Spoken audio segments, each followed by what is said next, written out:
Science की एक से बढ़कर एक टेक्नोलॉजीज बड़े बड़े मसलों का हल निकालती जा रही है, मगर क्या अब साइंस मौसम को भी कंट्रोल कर सकती है? क्लाउड सीडिंग एक ऐसी टेक्नोलॉजी है जिसके जरिए दुनिया के किसी भी हिस्से में बारिश की जा सकती है। 2019 में यूएई में रहने वालों को जरूरत से ज्यादा बारिशें देखने को मिली। दुबई शहर अपनी सख्त गर्मियों की वजह से जाना जाता है, मगर वहाँ बारिश वक्तन होना शुरू हुई, जिससे टेम्परेचर 5 से 8 डिग्री तक गिरने लगा, जिसकी वजह क्लाउड सीडिंग थी। दुनिया भर में बारिशें मुख्तसर हैं और कहीं बहुत ज्यादा है। पाकिस्तान की बात की जाए तो यहाँ थोड़ी ज्यादा हो जाए तब भी मसला है, और अगर कम बारिशें हो तब भी मसला रहता है। दुबई क्लाउड सीडिंग नाम की टेक्नोलॉजी को यूज कर रहा था। क्लाउड सीडिंग बेसिकली मसनूई बारिश या आर्टिफिशियल रेन को कहते हैं। क्लाउड सीडिंग किस तरह की जाती है ये समझने से पहले हमें ये जानना होगा कि बादल किस तरह बनते हैं। जब सूरज समंदर की सतह को गर्म करता है तो पानी एवेपोरेट होता है और गैस बनके आसमान में चला जाता है। इसको एवेपोरेशन कहा जाता है।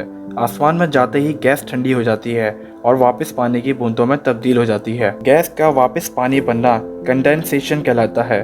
कंडेंसेशन में बनने वाली पानी की छोटी छोटी बूंदें जब डस्ट या स्मोक पार्टिकल के साथ मिलती हैं तो ये बादल की फॉर्म में आ जाती हैं। इसको कंडेंसेशन न्यूक्लाई कहते हैं। इससे बादल बरसने वाला हो जाता है। अगर कोई बादल और भी ज्यादा एल्टीट्यूड पे होगा तो हवा और भी ज्यादा ठंडी हो जाती है। इसका मतलब कंडेंसेशन ही नहीं बल्कि फ्रीजिंग भी हो जाती है। यही वाटर ड्रॉपलेट क्रिस्टल बन जाते हैं और फिर बर्फबारी होती है। देखा जाए तो दो तरह के बादल होते हैं, एक वो जो वाटर ड्रॉपलेट से बनते हैं और दूसरे जो आइस क्रिस्टल से बनते हैं। 1943 में डॉक्टर विंसेंट शेफर एक अमेरिकन केमिस्ट और मीटियोलॉजिस्ट थे। ये रिसर्च कर रहे थे एयरक्राफ्ट आइसिंग और प्रिसिपिटेशन के ऊपर। 1946 में इन्होंने अपने रिसर्च में एक कोल्ड बॉक्स का इस्तेमाल किया। ये बॉक्स काफ़ी ठंडा था। किसी और चीज़ की टेस्टिंग करते वक्त ये अपने एक्सपेरिमेंट के दौरान ब्रीथ आउट करते थे उस बॉक्स में। जैसा कि हम जानते हैं कि हमारी सांस जो बाहर निकलती है उसमें वाटर वेपर होते हैं, और अगर बाहर ठंड हो तो ये कंडेंसेशन होती है। अगर आप सर्दियों में बाहर जाएं तो ज़्यादा ठंड होने की वजह से आपके मुंह से फॉग या धुआं निकलता है। ये बेसिकली आपके मुंह से निकलने वाला वाटर वेपर ठंड में कंडेंस हो जाते हैं। एग्जैक्टली यही प्रोसेस बादलों में होता है। यही चीज़ डॉक्टर विंसेंट ने नोटिस की और उन्होंने कुछ ड्राई आइस लेके उस कोल्ड बॉक्स में रख दी, और जब उसी बॉक्स में दोबारा ब्रीथ आउट किया तो उन्होंने कंडेंसेशन की वजह से टाइनी क्रिस्टल बनते हुए देखे। डॉक्टर शेफर ने इस चीज़ को एक्सपेरिमेंट कंडक्ट किया और सोचा कि अगर इसी तरह बादलों को जल्दी ठंडा बना दिया जाए। 13 नवंबर 1946 डॉक्टर विंसेंट ने प्लेन उड़ाया न्यूयॉर्क से और उसमें काफ़ी सारी ड्राई आइस रख ली, और माउंट ड्राई लॉक पे मौजूद एक बादल पर उन्होंने डायरेक्ट क्रश्ड आइस को बादलों के ऊपर फेंका और देखा कि अचानक हैवी स्नोफॉल और बारिश हो गई, और यहीं से क्लाउड सीडिंग की इन्वेंशन हुई।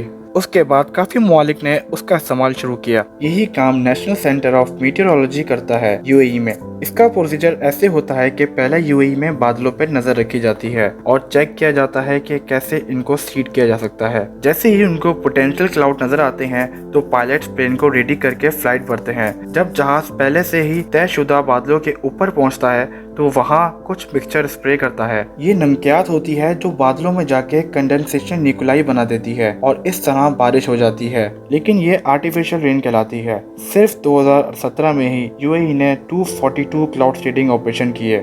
रिपोर्ट के मुताबिक यूएई चाहता है कि पूरे साल इस प्रोसेस को जारी रखा जाए ताकि लोगों को थोड़ा ठंडा माहौल मिल सके। क्लाउड सीडिंग के हेड खालिद मोहम्मद अल उबैदी कहते हैं कि ज्यादा बारिश से हमें साफ पानी मिलता है।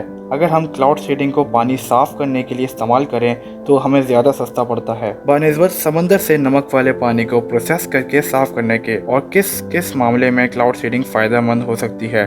कनाडा में क्लाउड सीडिंग के जरिए बर्फ के ओले पड़ने से रोके गए ताकि गाड़ियों को कम नुकसान हो और उनके पास कम इंश्योरेंस क्लेम आए।